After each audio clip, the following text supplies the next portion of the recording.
regardez l'invité sur CRTV News, nous parlons du projet Reboisement 1400 qui vise à restaurer les paysages dégradés de 18 communes de zones de transition et de zones de savane sèche au Cameroun. Et pour en parler, nous recevons le directeur du Centre technique de la forêt communale du Cameroun. Il est par ailleurs coordonnateur de ce projet Reboisement 1400. Baudelaire Kimadjou, bonjour. Bonjour. Alors, ce projet Reboisement 1400 a été lancé en 2019. Qu'est-ce qu'il vise principalement?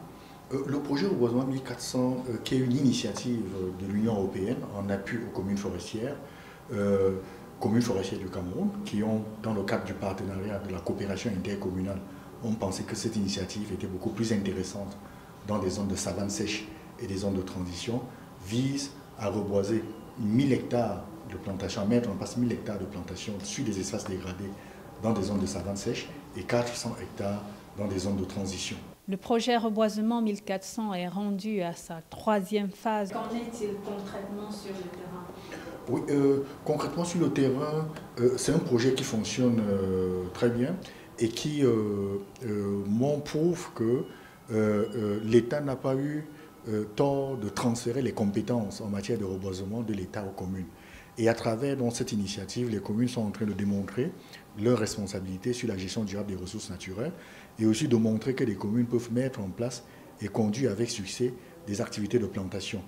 Au bout de 2 ans, à mi-parcours de ce projet, sur un objectif de 1400 hectares qui était attendu au bout de 4 ans, nous sommes déjà à 2300 hectares de plantation, hormis des plantations d'alignement. La particularité aussi de ce projet, c'est que des communes ne plantent pas parce qu'il faut planter. Donc on s'inscrit aussi dans des orientations du nouveau programme de développement des plantations. Quels sont les arbres que vous plantez? Et effectivement, les arbres, il y a une diversité des essences. Il y a des essences fruitières, il y a des essences médicinales, il y a des essences forestières.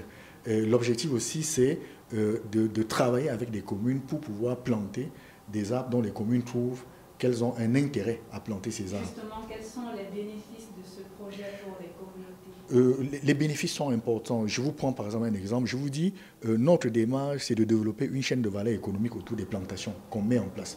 Si je prends le cas d'une commune dans le nord comme Lagdo, notre objectif, c'est de mettre près de 1000 hectares, 1400 hectares dans la zone de Lagdo.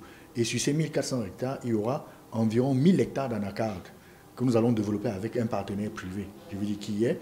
Et sachez qu'avec 1000 hectares d'anacarde, c'est au moins 300 à 400 emplois permanents, permanents pendant 25 ans, la durée de vie des plantations d'anacarde. Pour 1000 hectares, c'est un revenu d'environ 1 milliard de francs par an en termes de revenus d'anacarde. Et dans ce partenariat qui a été soutenu, je veux dire, par la tutelle, les partenaires privés ont une quote-part, la commune aura aussi une quote-part.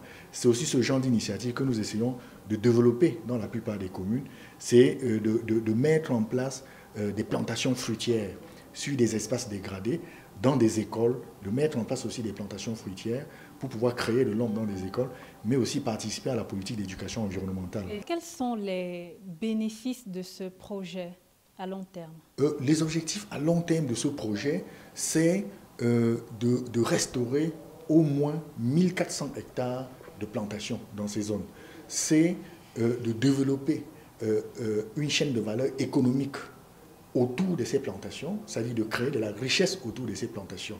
C'est de transformer des espaces désertiques en espaces agroforestiers, c'est-à-dire on met en place des plantations forestières, mais avec des plantations qui facilitent la fertilisation des sols, mais également on appuie les populations à faire des cultures intercalaires, à planter, dans ces zones. Et aussi, il y a la lutte contre le chômage. Aujourd'hui, le projet emploie près de 3000 employés saisonniers dans les 18 communes. Et je vous ai dit, dès que le projet sera fonctionnel, sera rentré en exploitation, quand je prends le cas peut-être de l'anacarde, je vous ai parlé sur moins 400 emplois permanents sur 25 ans pour une commune. Donc, c'est-à-dire le plus gros employeur de la commune. Les enjeux sont importants. Et je vous le dis aussi parce que c'est quelque chose qui prouve que les collectivités locales peuvent jouer un rôle important. Le président de la République a pris des engagements au niveau international sur des superficies à restaurer dans des paysages dégradés. Et cette action des communes du Cameroun participe, je veux dire, à l'atteinte en tout cas des engagements que le chef de l'État a pris, mais également s'insère dans les orientations du gouvernement, que ce soit le nouveau plan de développement des plantations qui vient d'être mis en place, mais aussi sur la volonté du gouvernement à reconquérir des espaces désertiques dans le septentrion et à lutter effectivement contre l'avancée du désert. Baudelaire Kemadjou, coordonnateur du projet Reboisement 1400 et directeur du Centre technique de la forêt communale du Cameroun, merci de nous avoir accordé cet entretien. Merci pour la CRTV de nous avoir donné l'occasion de présenter les acquis de ces projets portés par des collectivités locales et soutenus par l'Union européenne. Chers téléspectateurs, c'était l'invité sur CRTV News. Merci de nous avoir regardés. Restez en compagnie de nos programmes.